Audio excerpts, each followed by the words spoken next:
Hola, vamos a aprender sobre lección 11, objetos directos e indirectos. All right, so first off, we're going to talk about the direct object.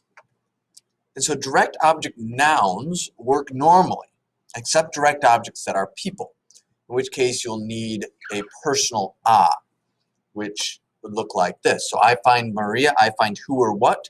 So direct objects answer that question, who or what, they directly receive the action. I find Maria. Maria there is a direct object, and it's a person, so we need what's called the personal a, which comes right before the person. So encuentro a Maria. The personal a is only needed when the person is a direct object. So if the person is like the object of a prepositional phrase or something like that, it's not going to be needed. Now, if it is not a direct object noun. So a direct object noun, I bought the car. You don't need any pronouns or anything in there. They just translate like you've been translating. I buy the car, yo compro el carro. Now, if that is a pronoun, this would be the chart that you would use if that direct object is not a noun but a pronoun. This is our direct object pronouns chart. Me, te, Lola, Lola, nos, os, los, las. You will see in the bottom half of that chart that we do have gender matching, and that's going to be based off of the noun that you're taking out and replacing with that pronoun. So if you're taking out el carro, I buy the car, el carro would be masculine singular, so you'd have to go to your third person masculine singular, which would be lo, for example. Now the placement of pronouns. So in any sentence, option 1 here, this works in any sentence, you can place your direct object pronouns before the verb. Now if it's negative, it's going to come between the no and the verb. So for example, I give it, there you have yo lo doy. There we don't know what the it is, so you're going to default masculine. But if that was a feminine it, like a chair, I give the chair, and you took chair out to be I give it the chair, it'd be yo la doy, or just la doy. You can drop the yo.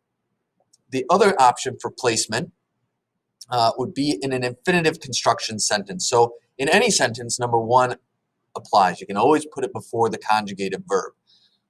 However, if it is an infinitive construction sentence, so think ir plus a plus infinitive kind of sentence, or a sentence that has 2 verbs back to back with the second one being an infinitive, one of those kind of sentences, you can also attach those direct object pronouns to the end of the infinitive instead of putting it in front of the verb, which if they can attach to something, they usually do.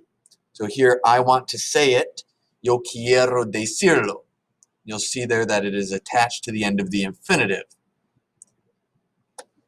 The third option would be if it's a present progressive sentence. If it's a present progressive sentence, you could attach those direct object pronouns to the end of the present participle. So they are selling it, the purse, for example, which would be a feminine la bolsa. You would have something like ellos están vendiéndola. So those are your 3 options. The first one, you could always go before the verb, and that works in any sentence. If it's an infinitive construction, you could, instead of putting it in front of the verb, which is still totally fine, you could attach it to the infinitive. Or if it's a present progressive sentence, you could attach it to the present participle. Or, as always, you could stick it in front of the verb, the conjugated verb. Now, one thing to note with the present progressives, if you're going to attach it to the end of the present participle, you're going to have to add an accent to the present participle when you have added that direct object pronoun. You will add that accent on either the English E in yendo or in the English A in ando. And you'll see that in the example sentence, you've got vendiéndola there. All right, so what about indirect objects? So indirect objects are different than how they're used in English. They don't exactly match up. So every indirect object sentence in Spanish needs an indirect object pronoun, even if it's not in the English sentence. So with a direct object sentence, you only need the direct object pronoun if you've decided to take the direct object noun out. If there's a direct object noun in the sentence, you don't need the direct object pronoun. However, here with indirect objects, if you have an indirect object noun, you are still going to need the indirect object pronoun. So every indirect object in Spanish has an indirect object pronoun with it. That is kind of typical. So he buys the car for Maria. So indirect object pronouns will answer the question to whom or for whom an action is done. So it indirectly receives the action of the verb. So he buys the car for Maria. The car there is going to be the direct object. For Maria is going to be our indirect object. So even though it's a prepositional phrase, it's still the grammatical function is as an indirect object. So here we have él le compra el carro para Maria. So for Maria is going to be our indirect object. And even though it's a noun, we don't have a pronoun here in our English, indirect object pronoun. We still need the indirect object pronoun that matches with that in Spanish. So we have the le there that matches with third person singular with Maria. And then you'll see that the Maria, the name, the noun, is actually still there, just in kind of a clarifying prepositional phrase. Now, if there is a name, you still need to include it, so name or other noun, and it will be included in, very similar to our gustar, a clarifying prepositional phrase, either a plus that name or para plus that name, which is a little bit rarer. Just kind of depends if it answers the question to whom, a, then the name, or for whom, para, and then that name. These are indirect object pronouns. They're the same ones that we had in our gustar section. So me, te, le, nos, os, les, les.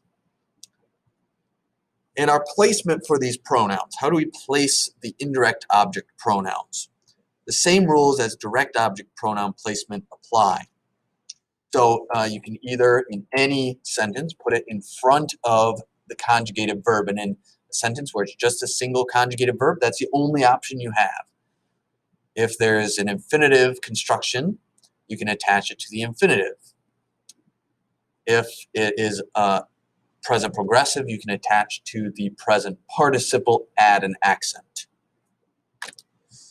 Now, we have a problem here, similar to with gustar, ambiguity and clarification, especially the ambiguity, the vagueness with lay and lace. So lay and lace have that extra ambiguity, and therefore we often will need to clarify who the indirect object pronoun is.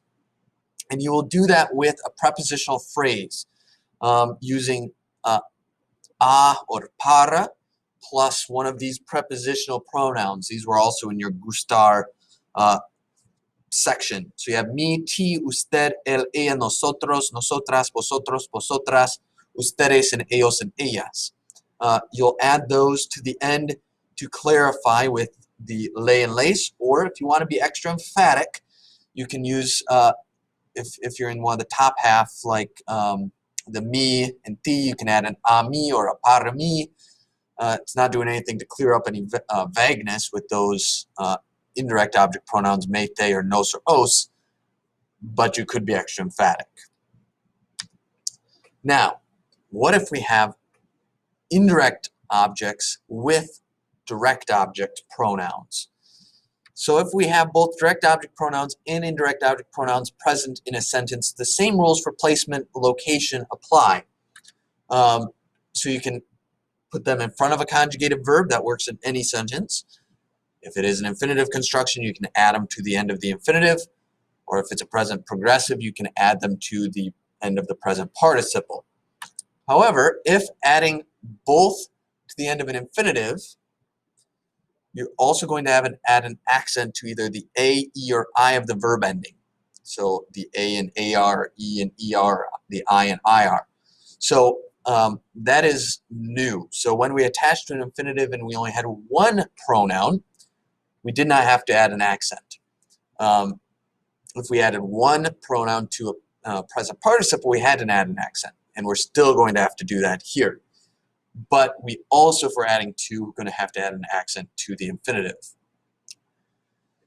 For following, for what order do they go in? You're going to follow what's called the RID rule for order of the pronouns.